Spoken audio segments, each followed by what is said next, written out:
Pemirsa Mahkamah Konstitusi (MK) mengabulkan sebagian gugatan Undang-Undang Informasi dan Transaksi Elektronik (Undang-Undang ITE) yang diajukan Jovi Andrea Bakhtiar dan Daniel Fritz Maurits Tangkilisan. Gugatan keduanya sebagian dikabulkan oleh Mahkamah Konstitusi terkait pasal 27A, pasal 45 ayat 4, pasal 28 ayat 2, dan pasal 45A ayat 2. Keputusan ini tentu menjadi sorotan terutama terkait dengan kebebasan berekspresi dan berpendapat dalam ruang publik. Untuk membahasnya sudah hadir bersama saya melalui sambungan Zoom pakar hukum pidana Universitas Trisakti Abdul Fikar Hajar. Selamat malam Pak Abdul Fikar. Selamat malam Mbak Rasa. Iya, terima kasih Pak sudah meluangkan waktu untuk NTV Prime. Sebelum kita mulai perbincangan, kita akan sama-sama simak kutipan pernyataan dari persidangan putusan MK. Dalam kaitan ini, menurut Mahkamah, agar tidak terjadi kesewenang-wenangan aparat penegak hukum dalam menerapkan frasa orang lain, pasal 27A Undang-Undang 1 2024, maka penting bagi Mahkamah untuk menegaskan bahwa yang dimaksud frasa orang lain adalah individu atau perseorangan. Oleh karena itu, dikecualikan dari ketentuan pasal 27A Undang-Undang Nomor 1 2024 apabila yang menjadi korban pencemaran nama baik bukan individu atau perseorangan, melainkan lembaga pemerintah, sekelompok orang dengan identitas spesifik atau tertentu, institusi korporasi, profesi, atau jabatan. Selanjutnya, terhadap unsur onar atau keonaran yang termuat dalam pasal 14 UU 1 1946 juga sudah tidak relevan lagi dengan perkembangan zaman dan teknologi informasi yang saat ini berkembang dengan pesat, di mana masyarakat sudah memiliki akses yang luas dan mudah terhadap informasi melalui berbagai media, khususnya media sosial, sehingga dinamika yang terjadi dalam mengeluarkan pendapat dan kritik berkenaan dengan kebijakan pemerintah di ruang publik seyogianya disikapi sebagai bagian dari dinamika demokrasi yang merupakan pengejawantahan dari partisipasi publik dan bukan serta-merta dianggap sebagai unsur yang menjadi penyebab keonaran yang dapat dikenakan proses pidana oleh aparat penegak hukum. Ya, pemirsa, kita langsung mendiskusikan apa implikasi dari dikabulkan sebagian gugatan terkait Undang-Undang ITE nomor 1 tahun 2024 untuk pasal 27A dan pasal 45 ayat 4. Sudah bergabung bersama kami Pak Abdul Fikar Hajar, pakar hukum pidana Universitas Trisakti. Pak Abdul Fikar, kalau Anda mencermati pertimbangan hakim dan putusan terhadap dan mengabulkan sebagian dari yang digugat, apakah perubahan ini menurut Anda cukup untuk mencegah kriminalisasi atas nama pencemaran nama baik, atau menurut Anda MK sebenarnya masih setengah hati? Ya, saya kira ini satu kemajuan tersendiri ya. Ada perkembangan pengertian bahwa tindak pidana pencemaran nama baik itu memang hanya ditujukan kepada orang, gitu ya, pada subjek hukum manusia, gitu ya. Nah, karena itu tadi MK memutuskan tidak lagi bisa ditafsirkan bahwa pencemaran nama baik itu dikaitkan dengan kelembagaan, ya, kelembagaan atau kumpulan orang atau institusi yang bukan orang, perorangan gitu. Nah, menurut Anda itu sudah kemudian cukup aman belum Pak Abdul Fikar? Apakah itu kemudian mengunci, karena kadang-kadang kan tafsir konstitusional nanti akan berbeda lagi dengan tafsir aparat hukum, aparat penegak hukum di lapangan? Ya, saya kira tidak, justru tafsir MK ini memperjelas isi dari undang-undang, ya. Artinya pencemaran nama baik tidak bisa dikaitkan dengan institusi atau kelembagaan apapun gitu.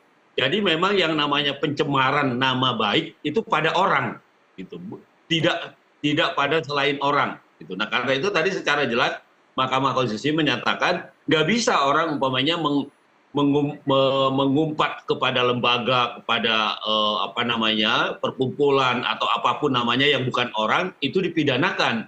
Nah, karena itu kemudian ini menjadi jelas tafsir ini. Artinya kalau kita bicara soal pidana pencemaran nama baik itu hanya kepada orang, tidak kepada jabatan, tidak kepada perkumpulan, tidak pada institusi, juga tidak pada yang lain-lain selain orang perorangan. Begitu, Mbak. Jadi sekarang memang sudah tidak bisa lagi ditafsirkan umpamanya seseorang nih menghina kepolisian umpamanya gitu ya, atau menghina kejaksaan, atau menghina pengadilan. Nah, sudah nggak bisa seperti itu lagi gitu ya. Karena apa? Karena yang namanya penghinaan itu kepada orang. Oke. Pencemaran nama baik pada orang, bukan kepada institusi atau lembaga. Begitu, Mbak. Baik, Pak Abdul Fikar, kalau dari catatan Anda, selama ini sebenarnya bagaimana pasal-pasal itu digunakan secara karet dan kemudian digunakan untuk kriminalisasi orang-orang yang mungkin tidak disukai oleh penguasa? Iya, selama ini yang terjadi seperti itu, ya. Undang-undang ini sudah makan banyak korban, gitu ya. Artinya dengan sebelum ada tafsir seperti ini dari Mahkamah Konstitusi, orang yang menyinggung secara kelembagaan saja itu bisa dipersoalkan secara pidana, bisa diproses pidana, gitu. Artinya kalau dia merasa tidak maksimal dilayani oleh lembaga tersebut, kemudian dia misu-misu atau melakukan semacam ketidakpuasan gitu, nah itu bisa dipidanakan pada waktu-waktu yang lalu, dikriminalkan gitu pada waktu yang lalu. Nah ini yang oleh Mahkamah Konstitusi sekarang dibatasi, bahwa yang pengertian dari pencemaran nama baik, pengertian dari penghinaan itu hanya pada orang, tidak pada lembaga, tidak pada institusi, tidak pada negara bahkan gitu ya. Intinya adalah memperjelas lagi pengertian pencemaran nama baik dan penghinaan. Jadi hanya pada orang per orang saja. Begitu, Mbak. Baik, Pak Abdul Fikar, di satu sisi kan mungkin masyarakat lega ya, masyarakat sipil terutama para tim kuasa hukum yang mengajukan gugatan.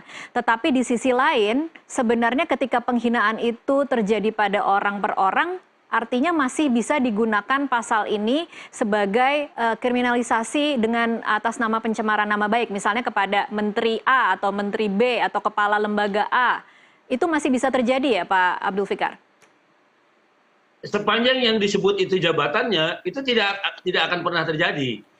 Jadi umpamanya saya bilang Menteri Informasi kurang bagus atau jelek atau kebijakannya ini, itu nggak bisa itu dipidanakan. Kecuali saya menyebut orang, menteri ini si A gitu, jelek dia kelakuannya atau bagaimana dia punya tindakan seperti ini menjurus pada putusan-putusan yang menguntungkan pribadinya umpamanya seperti itu. Nah kalau saya menyebut namanya itu masih mungkin gitu. Nama itu atau nama itu mempersoalkan secara pidana sebagai pencemaran nama baik. Tapi dengan putusan Mahkamah Konstitusi sekarang nggak bisa lagi dikaitkan pada lembaga. Baik. Gitu.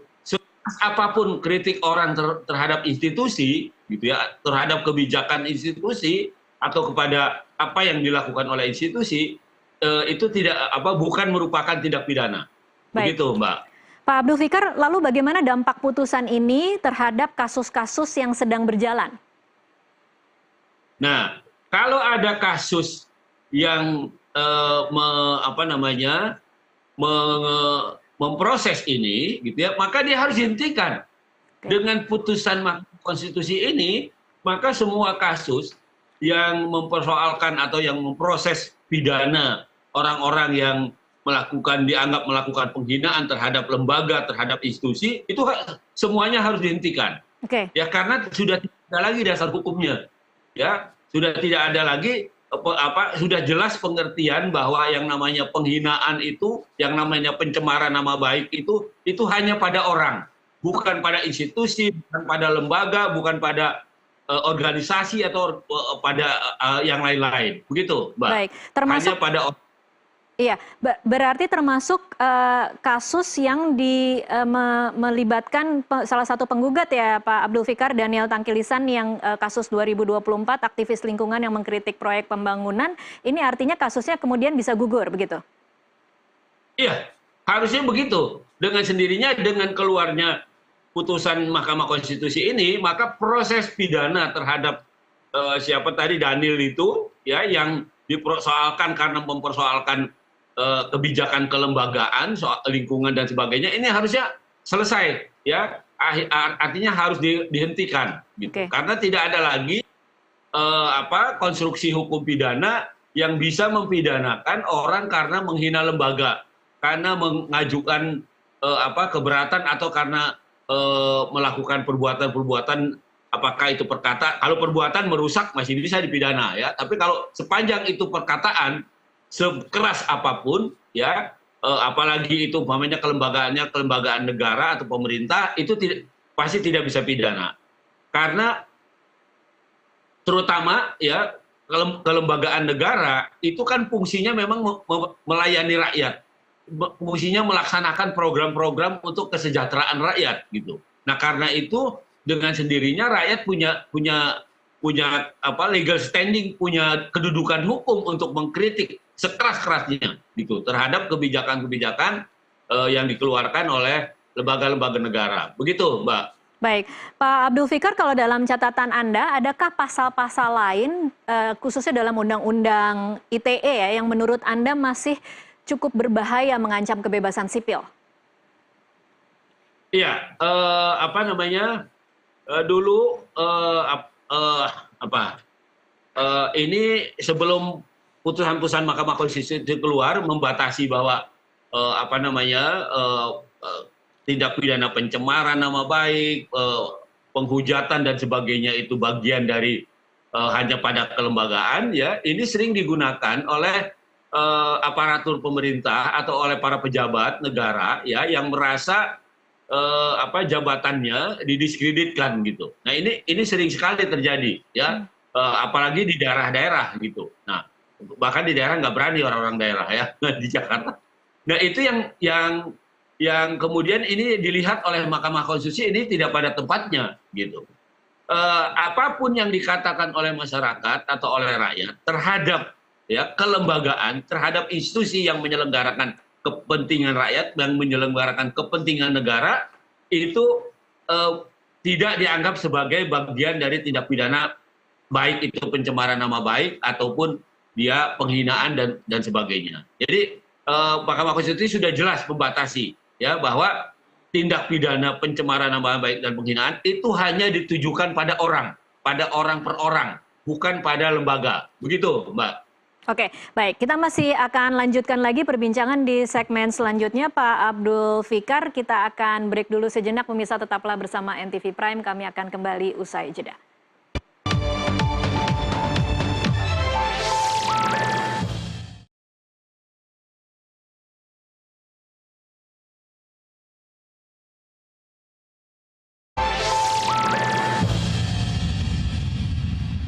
Pemirsa, terima kasih Anda masih menyaksikan NTV Prime. Sebelum kita lanjutkan perbincangan, kita akan sama-sama simak infografis berikut ini. Ini adalah pasal Undang-Undang ITE yang digugat ke MK. Yang pertama, pasal 27A, setiap orang dengan sengaja menyerang kehormatan atau nama baik orang lain dengan cara menuduhkan suatu hal dengan maksud supaya hal itu diketahui umum dalam bentuk informasi elektronik dan atau dokumen elektronik yang dilakukan melalui sistem elektronik. Berikutnya pasal 28 ayat 2, setiap orang dengan sengaja dan tanpa hak mendistribusikan dan atau mentransmisikan informasi elektronik dan atau dokumen elektronik yang sifatnya menghasut, mengajak atau mempengaruhi orang lain sehingga menimbulkan rasa kebencian atau permusuhan terhadap individu dan atau kelompok masyarakat tertentu berdasarkan ras, kebangsaan, etnis, warna kulit, agama, kepercayaan, jenis kelamin, disabilitas mental, atau disabilitas fisik. Pasal 45 ayat 4, setiap orang yang dengan sengaja menyerang kehormatan atau nama baik orang lain dengan cara menuduhkan suatu hal dengan maksud supaya hal tersebut diketahui umum dalam bentuk informasi elektronik dan atau dokumen elektronik yang dilakukan melalui sistem elektronik sebagaimana dimaksud dalam pasal 27A, dipidana dengan pidana penjara paling lama 2 tahun dan atau denda paling banyak 400 juta rupiah.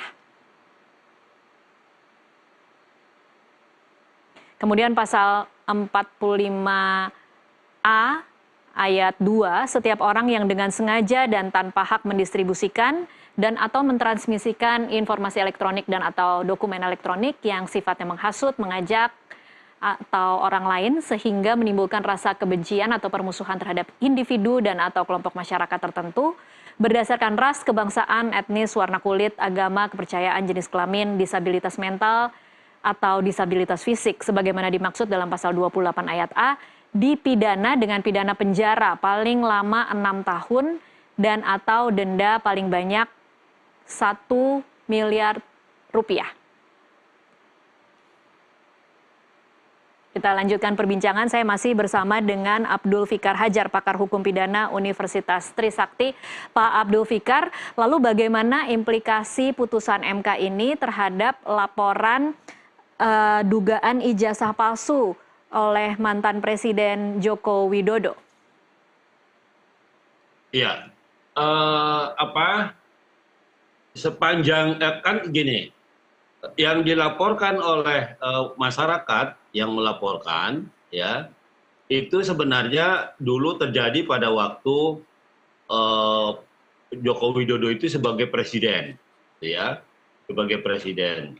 Karena itu sebenarnya yang dipersoalkan adalah Joko Widodo dalam kapasitasnya secara kelembagaan begitu sebagai presiden.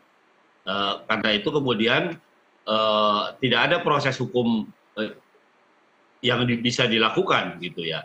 Nah, lain umpamanya sekarang kalau kemudian Joko Widodo sebagai pribadi gitu ya, kemudian dia dipersoalkan ijazahnya dan sebagainya, entah itu disebut palsu atau tidak benar atau apapun istilahnya gitu ya, maka sepanjang Joko Widodo pribadi itu merasa dirugikan gitu ya, dia bisa menggugat balik atau menuntut balik ya, karena pribadinya yang dirugikan ya, karena yang dilakukan penghinaan itu secara pribadi gitu. Nah, karena itu secara pribadi dia bisa melakukan penuntutan terhadap mereka-mereka yang dianggap menghina begitu.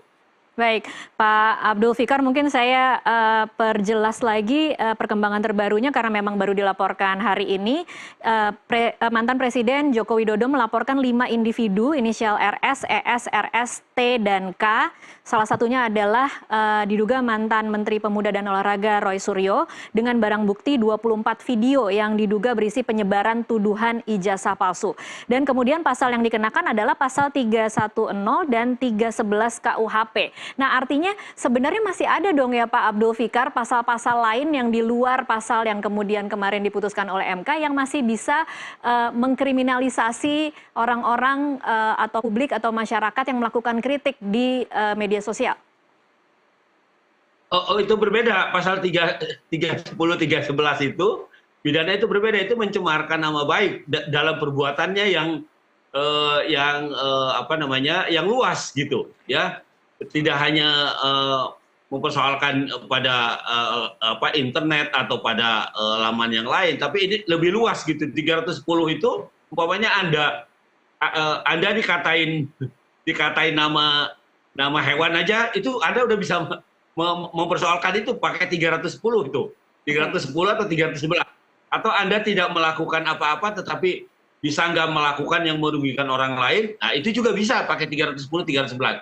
Karena itu pasal adalah pasal pidana, pasal KUHP, ya, pencemaran nama baik dalam pengertian yang luas gitu. Tidak terbatas pada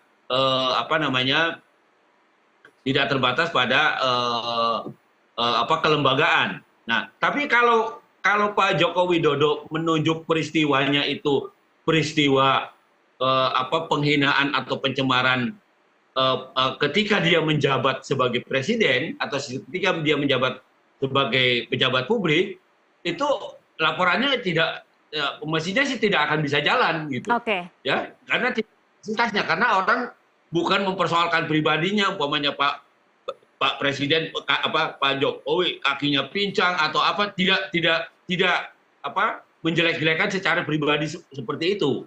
Tetapi dalam konteks sebagai presiden, dalam konteks sebagai jabatan publik.